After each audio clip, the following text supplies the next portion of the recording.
The officials are ready. The players are ready. Skypark Podcast. Undisputed number one attraction, the pound for pound superstar. Pour vivre basket, il faut penser basket. It's over! Unbelievable!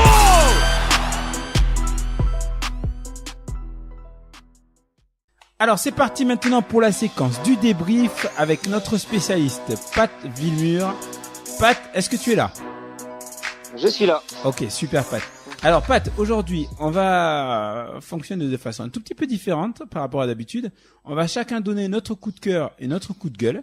Et puis ensuite, on va faire un petit point rapide sur le premier tour de play-off.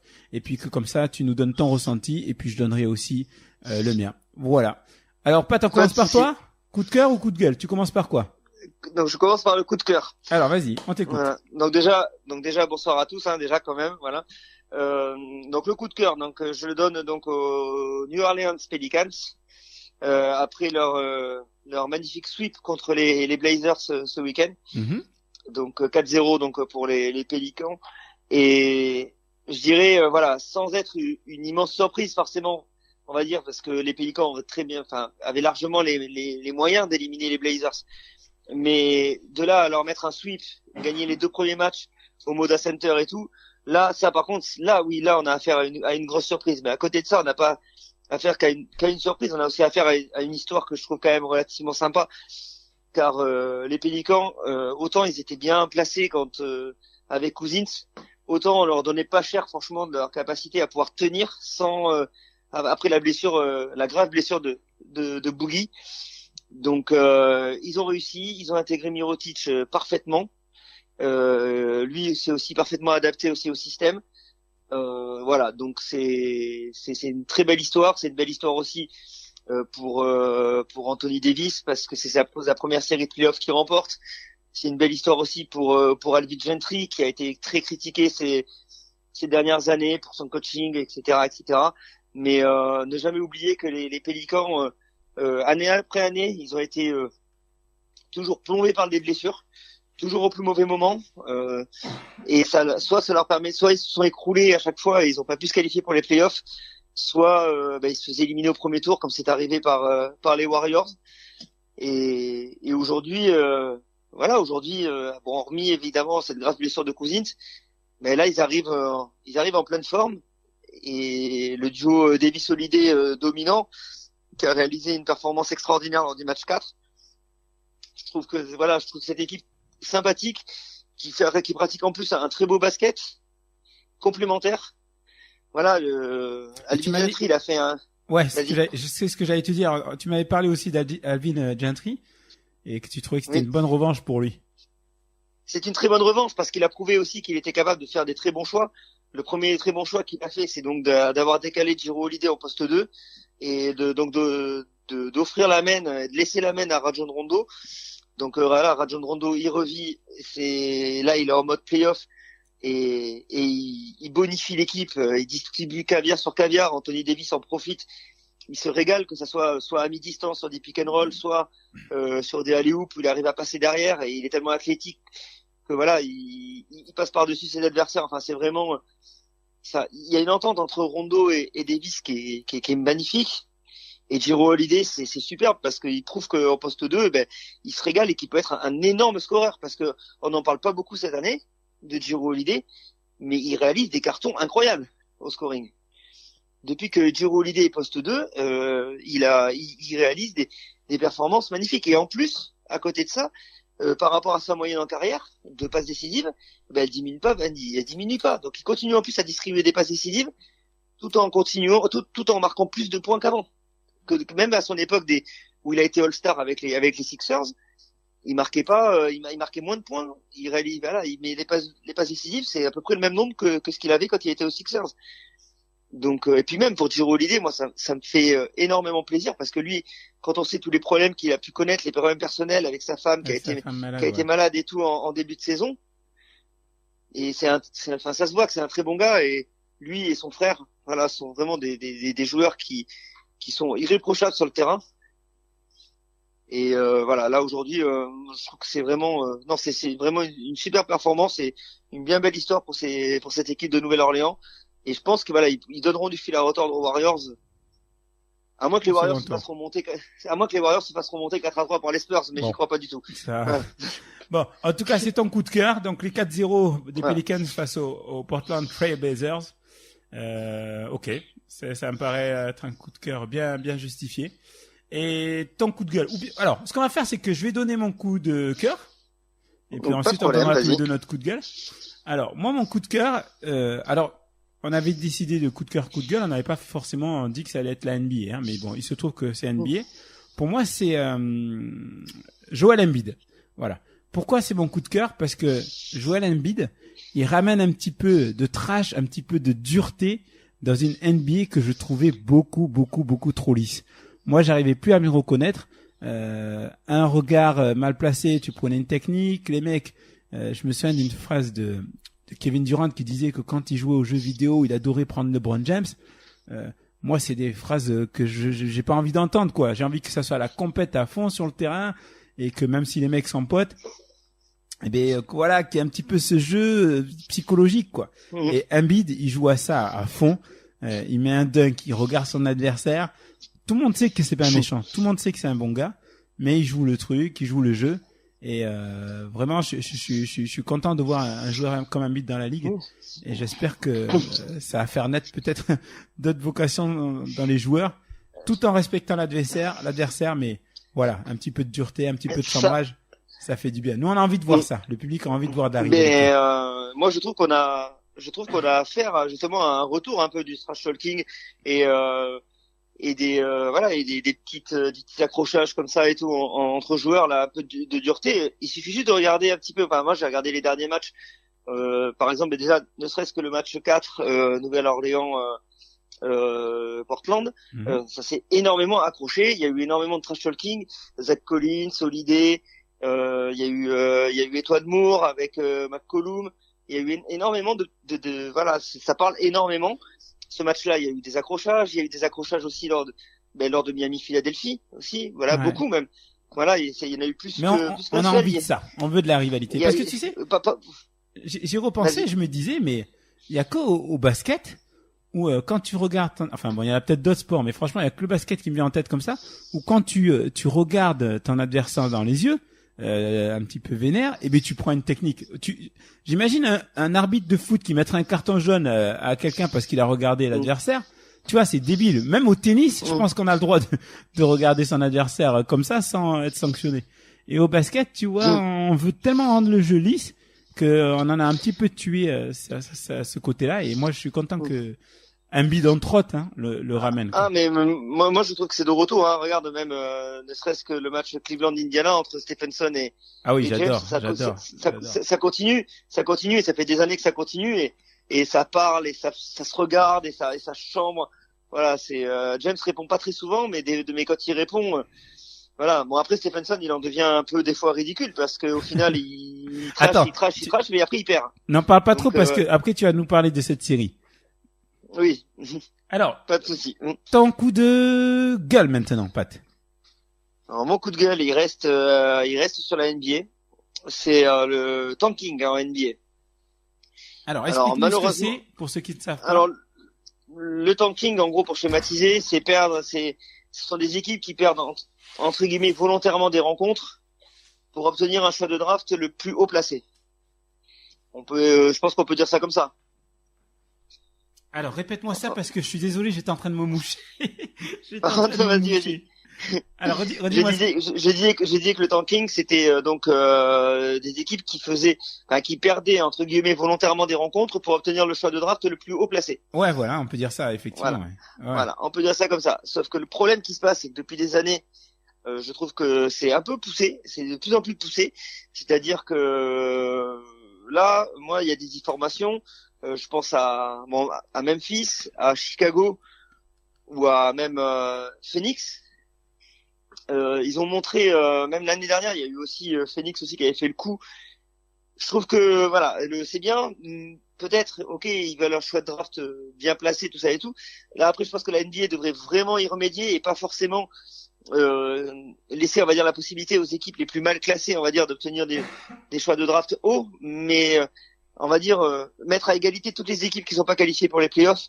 Ça permettrait d'avoir des matchs accrochés jusqu'à la fin de la saison, sachant que ces formations, qui sont que n'ont plus rien à jouer après en fin de saison, auraient tendance à pouvoir fausser, je dirais, une éventuelle qualification pour les playoffs pour les équipes qui se battent. Donc c'est moi Memphis, je suis désolé, ce qui s'est passé à Charlotte où ils prennent je sais pas plus de 60 points d'écart. Ouais. C'est juste pas possible. En NBA qu'on me dise pas que Memphis qu'il y a 60 points d'écart entre Charlotte et Memphis, c'est pas possible. Voilà, le problème qui se passe, c'est que ces équipes ils reposent leur jeu, ils mettent de côté leurs joueurs majeurs qui donc ne jouent pas en fin de saison ou très peu. Là je parle évidemment de Marc Gasol, mais il y avait même aussi Tyreke Evans, tout ça et tout. Alors on sous-entend que ces joueurs sont blessés, mais en fait ils ne le sont pas vraiment. Et donc ça laisse les meilleurs joueurs sur le côté pour pouvoir perdre un maximum de matchs. Et c'est trop flagrant. Là, ce qui s'est passé avec Chicago, c'est la première fois que la NBA le fait, c'est qu'ils les ont rappelés à l'ordre. Ils ont rappelé à l'ordre les Bulls en disant qu'ils laissaient volontairement Robin Lopez et Justin Holiday en tenue en civil pour justement entre guillemets continuer à tanker. Donc Chicago a été obligé de remettre les deux joueurs, Robin Lopez et Justin Holiday, en fin de saison, et comme de par hasard, les matchs étaient déjà, même si on parle pas forcément de joueurs extraordinaires, mais on parle de joueurs qui ont quand même été importants en début de saison. Ah ouais. Et sur la première partie de saison, moi j'ai trouvé Chicago très bon, et du jour au lendemain, cette équipe s'est mise à perdre des matchs de manière assez incompréhensible, voire je dirais assez honteuse. C'est-à-dire qu'il y a eu des fins de match où ils ont fait exprès, ils menaient, et puis finalement ils faisaient exprès de laisser les équipes revenir et de perdre derrière. Donc, mais alors, après, ça, c'est vrai que c'est un sérieux problème. Et bon, j'ai lu et j'ai vu que la NBA effectivement se penchait dessus. Mais j'avais lu un article sur Basket Session qui était intéressant à ce sujet-là et qui disait que en fait, tu vois, Philadelphie, ils ont joué là-dessus en disant leur célèbre trust the process, tu vois. Et petit à petit, ils ont quand même réussi à monter une équipe et bon, les voilà maintenant en playoff. Donc est-ce que tu vois, ça pousse pas justement les autres équipes à se dire, ben ouais, si on attend un petit peu, on va réussir à récupérer un bon tour de draft et c'est très compliqué, je trouve. En tout cas, ton idée. Ça a été long. Je trouve que c'est une bonne idée effectivement de mettre toutes les équipes éliminées à égalité. Je pense que c'est pas con comme idée. Voilà, ça a été long pour Philadelphie quand même à ce que ça se mette en place. Après, oui, forcément, on va dire que ça va être un exemple qui va forcément plaire, qui va forcément faire réfléchir, on va dire, d'autres franchises. Mais le problème qui se passe, c'est que il y a eu quand même un bon nombre d'années où cette équipe de Philadelphie a fait que perdre des matchs tout le temps. Mm-hmm. Et qu'on me dise pas, ne serait-ce que les fans des Sixers se régalent à venir voir leur équipe perdre 4 années, 5 ans consécutifs, avoir à peine 20 victoires dans une saison. Clair, moi, je peux pas. Clair. Moi, à un moment donné, ils respectent pas forcément leurs fans. Alors cette année, effectivement, il n'y a pas de problème. Cette année, voilà, mais cette année, ça se passe comment? Ça se passe parce que, au final, ils ont réussi à récupérer les joueurs, on va dire des joueurs qui sont hors normes, on va dire. Un joueur comme Ben Simmons, quand on le voit jouer, on peut même pas imaginer une seconde que ce joueur n'est que première année. C'est pas possible. Ouais. Voilà. Il a tout d'un joueur déjà accompli, à part le shoot extérieur. Mais sinon, il a tout d'un joueur déjà accompli, déjà abouti physiquement et tout, dans l'intelligence de jeu.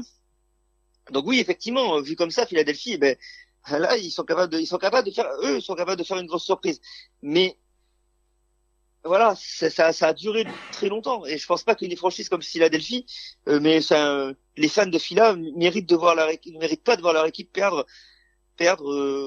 tout quasiment, enfin les 3/4 des rencontres de tous les ans. Voilà, donc là aujourd'hui on est certainement sur une phase où Philadelphie va devenir une des équipes fortes de l'Est, mais ça a pris beaucoup de temps, beaucoup de temps. Voilà, et Phoenix c'est pareil. L'année dernière, qu'est-ce qu'ils ont fait?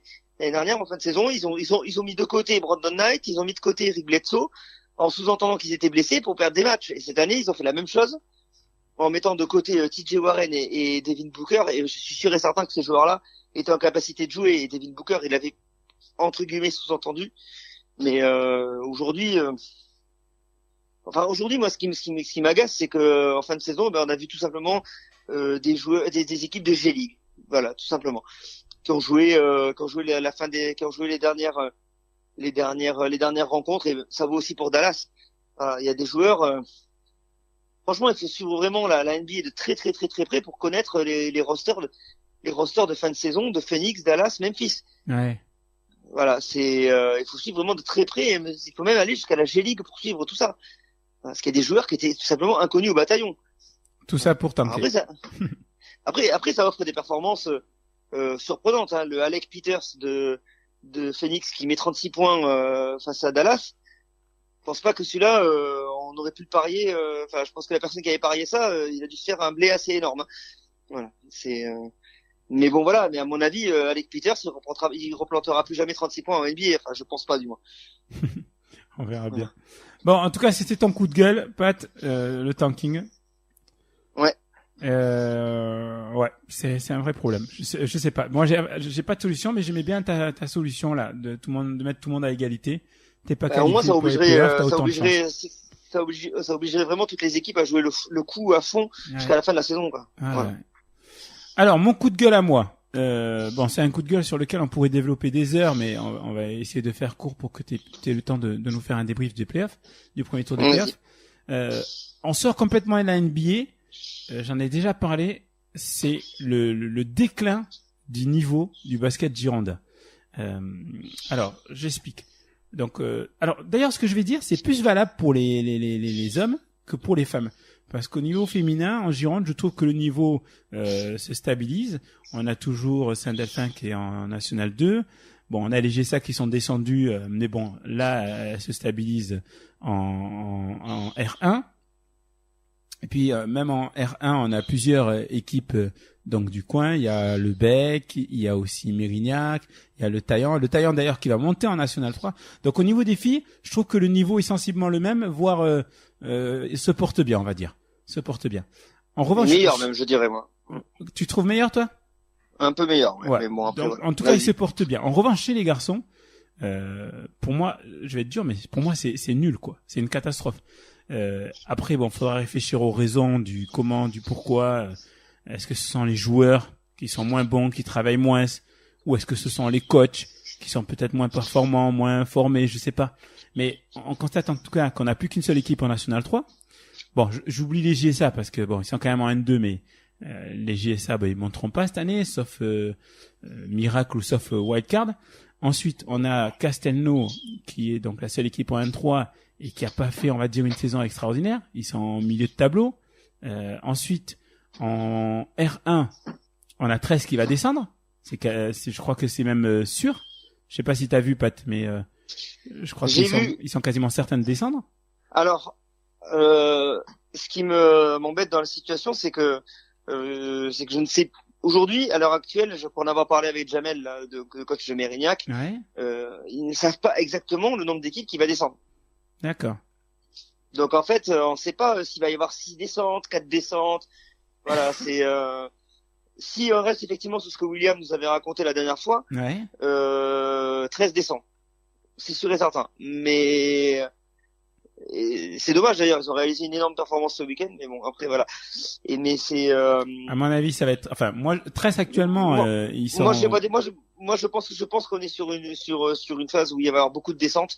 Et oui, effectivement, je pense qu'ils vont descendre, j'ai envie de dire à nouveau descendre. Ouais, effectivement, à nouveau descendre. Donc, t'imagines, tout en R2. Ensuite, on n'aura plus que 2 équipes donc en R1, Saint-Médard et Mérignac. Bon, on peut pas vraiment dire que Saint-Médard se porte au top parce que faut dire la vérité, leur objectif c'était la montée avant tout.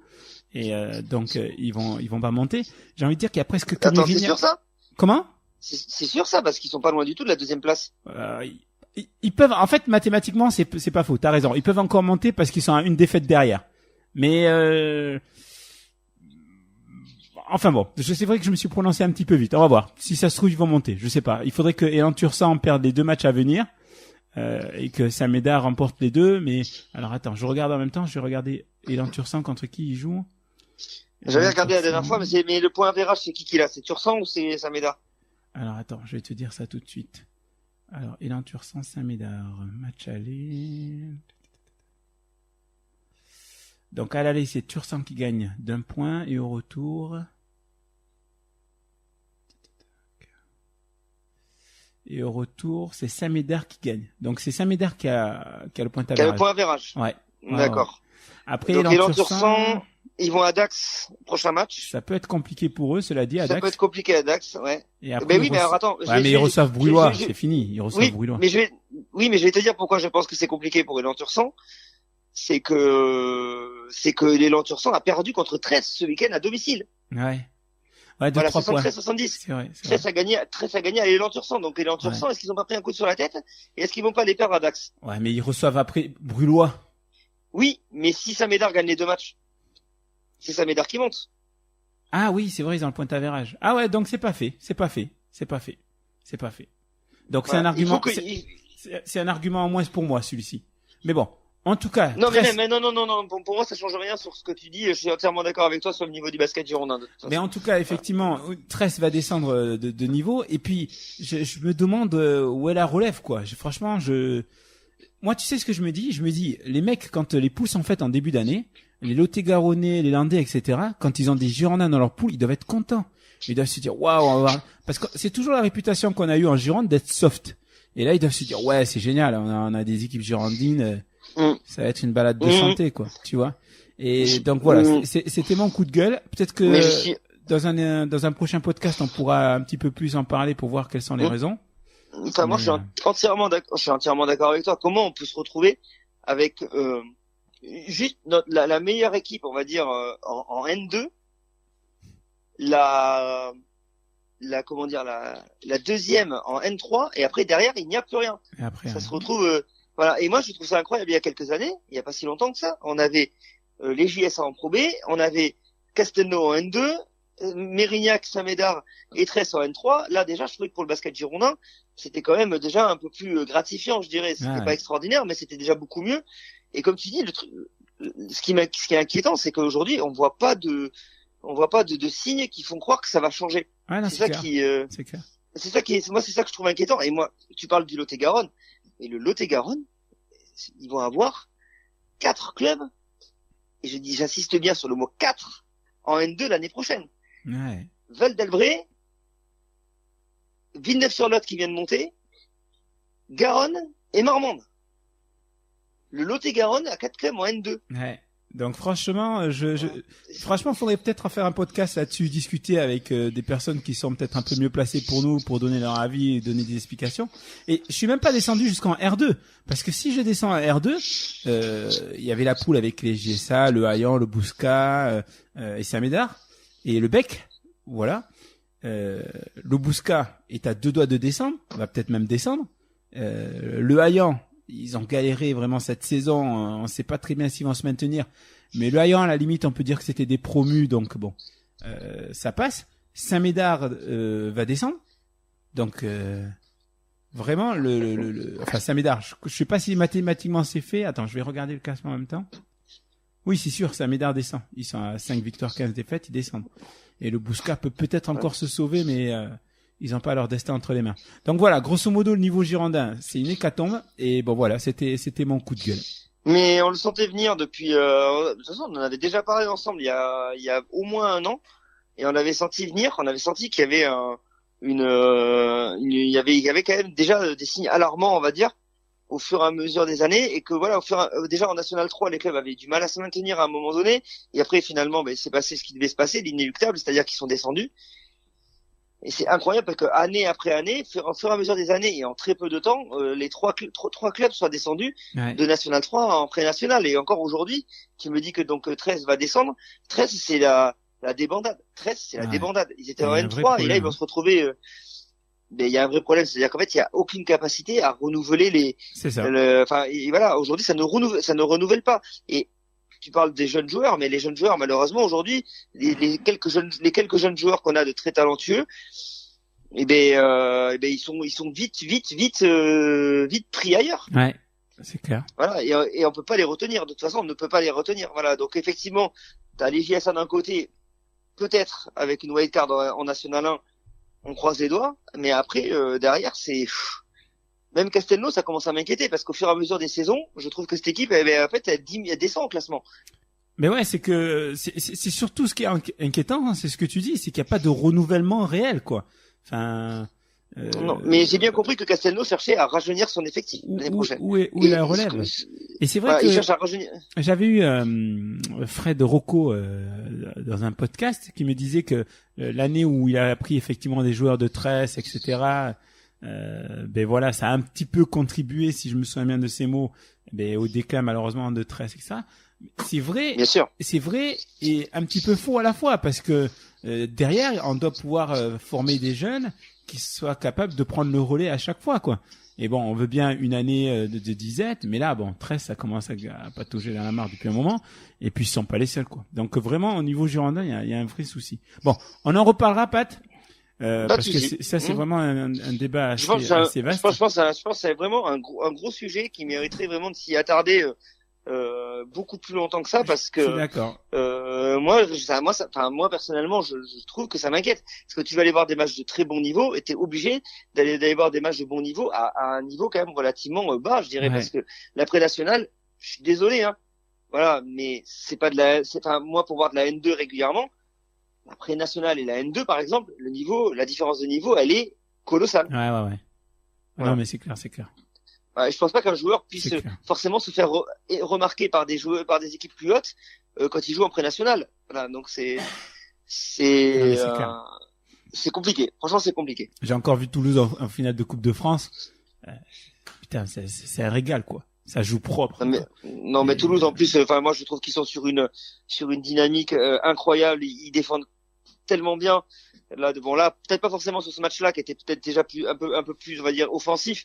Mais Toulouse c'est propre, c'est beau, c'est la même équipe depuis pas mal d'années, c'est les mêmes joueurs qui jouent et eux, bon, ils vont bénéficier, on va dire, des points Coupe de France, mais ils méritent quand même depuis 2 ans déjà où vraiment ils produisent un basket magnifique. Ils méritent vraiment leur montée en National 1. Et honnêtement, je leur tiens un gros coup de chapeau et croisons les doigts, je croise les doigts pour que Toulouse puisse, on va dire, assumer cette montée en N1 financièrement. On est d'accord. Et d'ailleurs, félicitations à Younglo, à Oldlo, s'il nous écoute. Félicitations.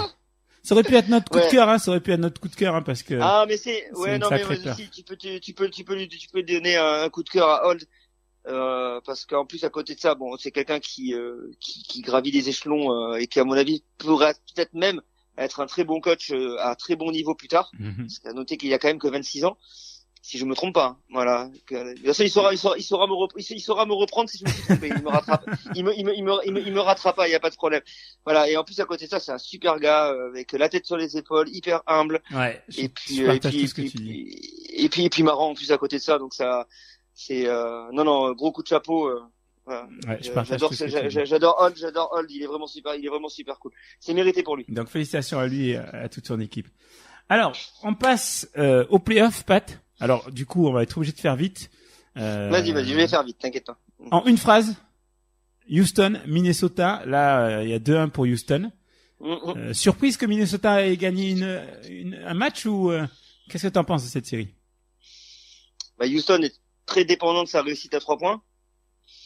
Et voilà. Après, Minnesota, c'est une équipe qui a quand même des forts joueurs, notamment à l'intérieur. Et on va dire déjà, ne serait-ce que le réveil de Karl Anthony Towns, déjà ça a permis, on va dire, à Minnesota de pouvoir remporter cette rencontre. Maintenant, il faut que Towns continue sur cette lancée, et notamment cette nuit. Et s'il reproduit ce genre de performance, voilà, après ça peut effectivement faire un 2 partout. Parce qu'à domicile, Minnesota, ils sont pas faciles à prendre. Et puis moi, il y a quelque chose que je trouve énorme, et ça c'est vraiment, ça me fait énormément plaisir, c'est le réveil le retour, on va dire, de Derrick Rose. Ah ouais. Le retour de Derrick Rose. Aussi, comme rendre. Voilà, ressuscité, et puis ça peut être un facteur X, parce qu'au final, ça a été le facteur X du match 3. Donc je pense que Houston va passer cette série, mais peut-être pas si facilement que ça. Et on est sur le premier contre 8e, et la preuve encore que cette conférence Ouest est très élevée, c'est que Houston, s'ils perdent cette nuit, ils vont vite se retrouver peut-être avec de la pression sur les épaules. Donc le match de cette nuit va être très très très important. Toronto-Washington, à l'est, 2 partout. vois qui? Premier contre huitième, deux partout.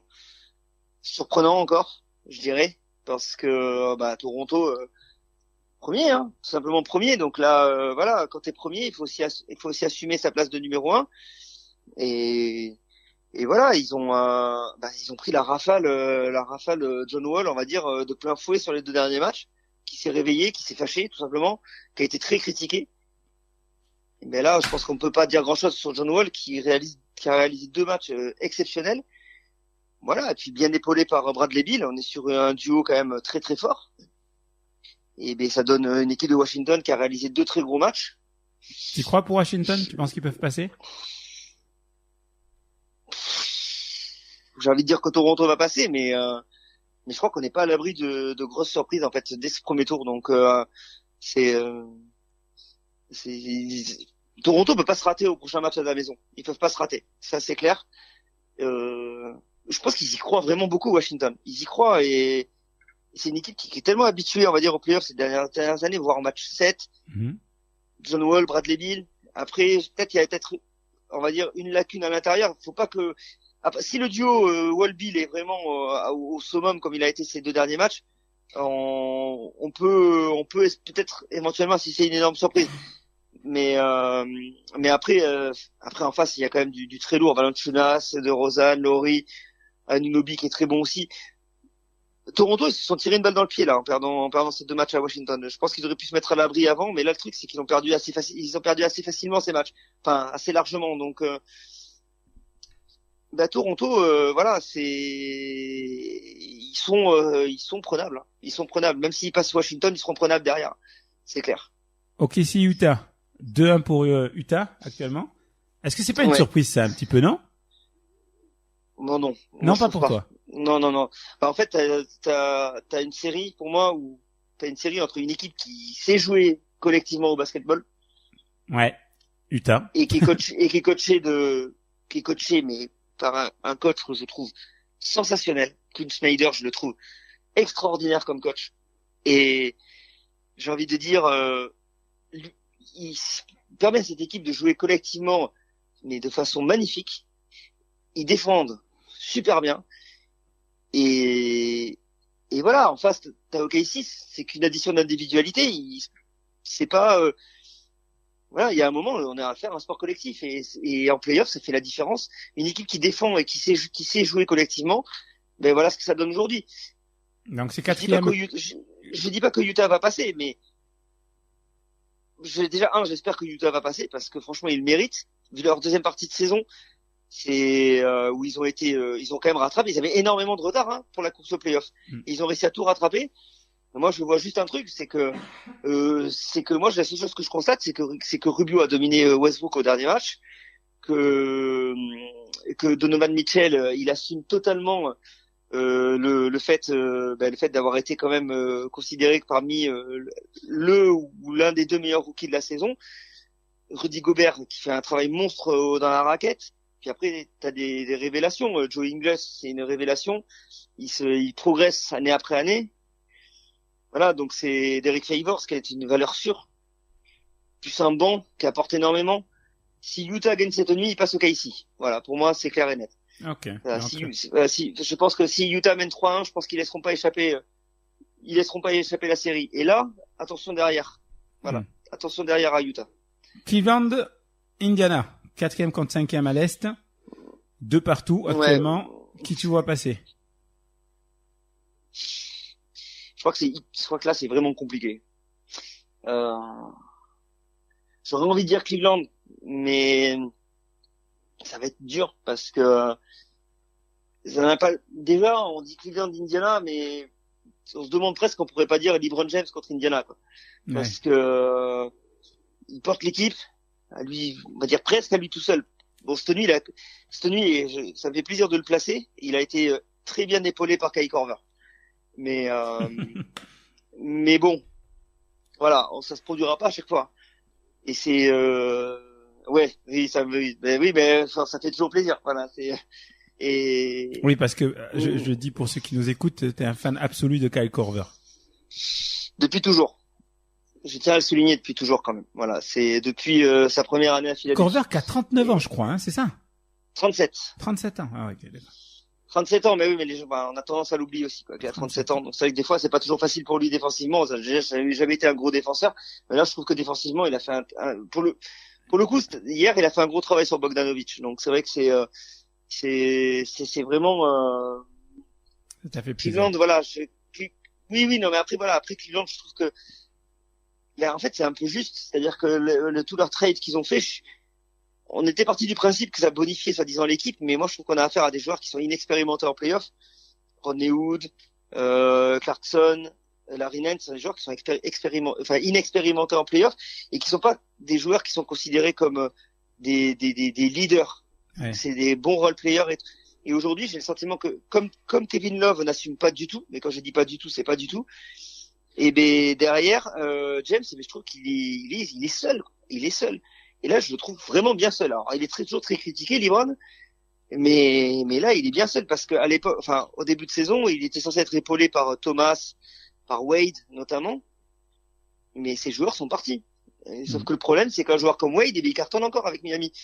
Voilà, donc est-ce qu'il n'y avait pas un vrai problème, on va dire, avec le coaching? Après, je trouve que Tyronn Lue a très bien coaché cette nuit, mais c'est pas toujours le cas.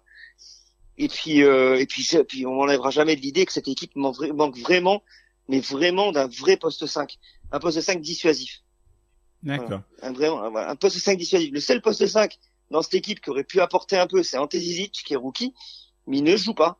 Donc à partir de là, vu qu'il joue pas, que Tristan Thompson, vu qu'il est pas bon du tout cette année, il est benché, il joue pas, il a joué que 7 minutes là. Et puis on parlera pas de Kendrick Perkins qui lui voilà, on n'a pas vu depuis des années et il est sur le banc mais on sait pas pourquoi. Donc au final tu dis qui? Plutôt Cleveland, plutôt Indiana? Tu peux te mouiller là ou c'est trop tôt?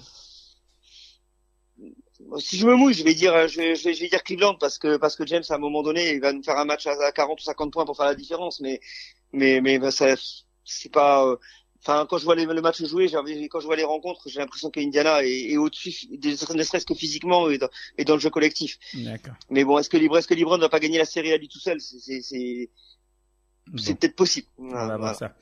J'accélère à fond, Pat. Vas-y. D'accord. Nola Portland, on n'en parle pas, c'est pas la peine. On a tout dit. Ensuite, Golden State San Antonio, on est à 3-1. Je pense qu'il n'y a pas forcément. Enfin, est-ce que tu crois encore un peu? Moi non. Je crois que pas du tout. Il y a pas grand-chose à dire. Golden State va non, passer. Non, pas du tout. Ouais. On peut passer. Une série qui est intéressante, c'est Boston-Milwaukee. Qu'est-ce que tu vois là? À l'est, entre le deuxième et le septième. C'est super compliqué. Boston-Milwaukee, c'est super compliqué parce que il y a eu des matchs. Le premier match a été très serré, même avec une fin de match exceptionnelle. Victoire de Boston. Le deuxième match, nouvelle victoire de Boston, plus large et plus facile. Derrière Milwaukee qui gagne largement le match 3 et match 4 plus serré avec une grosse remontée de Boston. Donc on voit que j'ai l'impression que ces deux équipes se valent. Ouais. Voilà. Après Boston, franchement, et on peut leur tirer un gros mérite, un gros coup de chapeau parce qu'ils ont été quand même Hayward et Irving qui étaient censés quand même être les leaders de cette formation sont out. Hayward depuis le premier match et Irving depuis un petit moment maintenant. Donc ça permet à des joueurs de se révéler, hein, Terry Rozier, Jaylen Brown, voilà, ce sont des joueurs Jason Tatum qui n'étaient pas forcément amenés à jouer autant de minutes, mais que la blessure de Gordon Hayward lui a permis justement de gagner une place de titulaire et puis d'exploser, de montrer que lui aussi c'était un rookie qui n'était pas vraiment un parce qu'il est déjà prêt. Donc Boston c'est parce que cette équipe est très très bien coachée, qu'ils ont une âme et tout qui fait qu'ils sont encore là.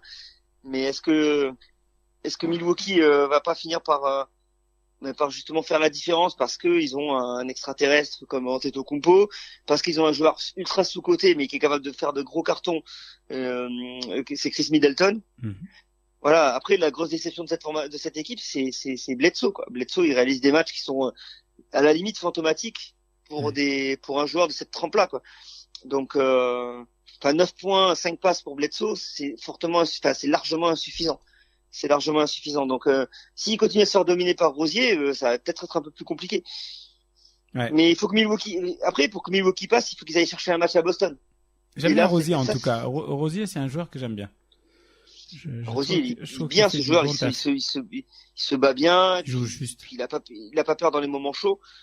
Mais après, pour que Milwaukee puisse passer, il faut qu'ils aient gagné un match au TD Garden. Et c'est tellement dur de gagner un match au TD Garden. Voilà, c'est Donc Boston, Milwaukee pour toi? Boston en 7. Boston en 7, ok. Et puis la dernière série, bon là je pense qu'il n'y a pas énormément de suspense non plus, mais si tu peux dire un mot là-dessus, si tu veux dire un mot là-dessus, pardon, pourquoi pas. Philadelphie-Miami, 3-1 pour Philadelphie actuellement. Est-ce que tu crois à un retour de Miami?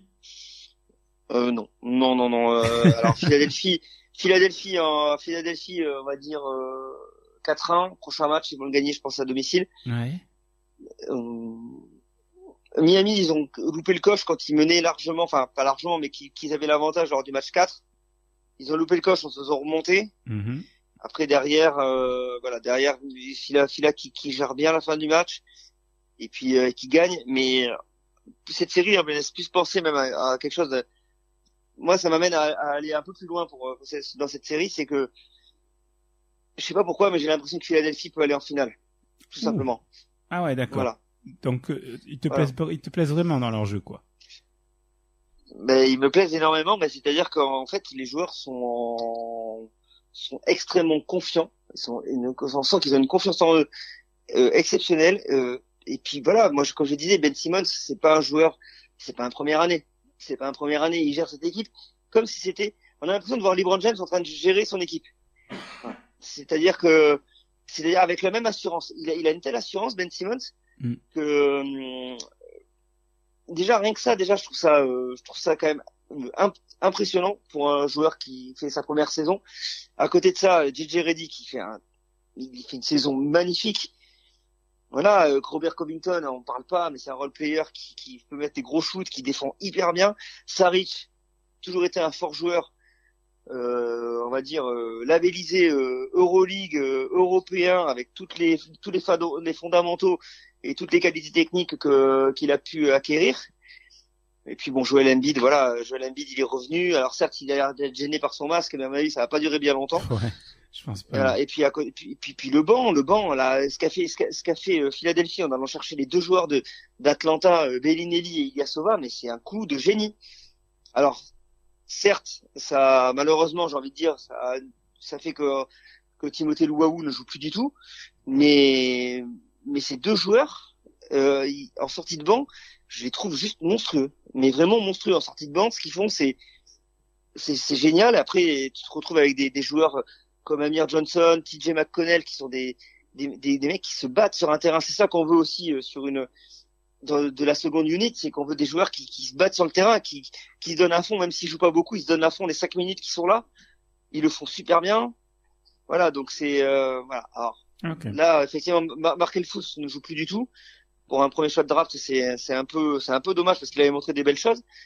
Mais il faut pas oublier Markel Fultz, quoi. Parce qu'à un moment donné, il peut très bien le ressortir du banc et il avait montré de belles choses en fin de saison, là, quand il était revenu de sa blessure. Donc, mais Philadelphie, j'ai l'impression qu'ils peuvent faire un gros coup. Je sais pas pourquoi. Je crois qu'on a affaire à un retour tonitruant de Philadelphie au plus haut niveau. Parfait. Donc les Sixers te plaisent, Pat. Alors, là, je vais te dire un truc. Je pense pas être le seul. Je vais te dire un truc. Après le débrief que tu viens de nous faire, je me dis, j'ai de la chance de t'avoir dans le podcast un lundi sur deux. Vraiment, c'était complet et encore, ça aurait pu l'être encore plus si je t'avais laissé le temps. Franchement, merci beaucoup. Débrief au top, Pat, c'est carré. Je pense que Bein Sports, s'ils écoutent le podcast, ils vont être envieux. Donc voilà. Je te remercie beaucoup, Pat. C'était vraiment clair. Ça nous a permis à tous de savoir un petit peu la situation des playoffs. Avec plaisir. Au deuxième tour, il y aura un petit peu moins d'équipes, donc on aura la possibilité de passer un petit peu plus de temps sur chaque équipe, enfin sur chaque rencontre en tout cas. Et puis dans 2 semaines, il n'y aura pas de podcast. Il y aura pas de podcast, pardon. Il y aura pas de débrief parce que ça sera un podcast spécial Sky Park dans 2 semaines. Et Pat, tu seras peut-être de la partie d'ailleurs parce que je vais inviter les personnes qui ont marqué le Sky Park, qui ont participé, etc. pour donner, nous donner quelques souvenirs de leur participation et nous dire un petit peu ce que représente le Sky Park pour eux. Tu Vas-y. tu nous donneras les équipes ou pas ce jour-là? Non. Les équipes, c'est suspense. Tu sais comment ça se passe. Ça sera... Quand tu me donnes une idée, peut-être que pour les équipes, on pourra peut-être éventuellement faire un Skypark, mais bon, c'est un podcast, pardon. Mais c'est pas prévu. En tout cas, voilà, dans 2 semaines, podcast spécial Skypark. Franchement, je suis en train de bosser dessus et on va faire en sorte que ça soit sympa et agréable à écouter. Et puis sinon, voilà, on a fait le tour aujourd'hui. Merci Pat. Mais de rien, avec plaisir. Et puis à Merci bientôt. à toi, en tout cas. Merci à Merci tous à d'avoir toi. écouté et puis à plus. Ciao Bonne ciao. soirée. Ciao Pat. Ciao. Donc, n'essayez pas à chaque fois que vous rentrez, en 10 minutes, de faire le match du siècle. Pourquoi faire? De toute manière, votre statut ne changera pas d'un jour à l'autre. Christophe, tu me fais plus chier à discuter avec les arbitres parce que je te jure, la prochaine fois que je te vois parler en plus avec un anglais à 2 balles avec les arbitres, je te jure, tu dégages et tu rentres plus sur le terrain. The officials are ready. The players are ready. Sky Park Podcast. Undisputed #1 attraction, the pound for pound superstar. Pour vivre basket, il faut penser basket. It's over!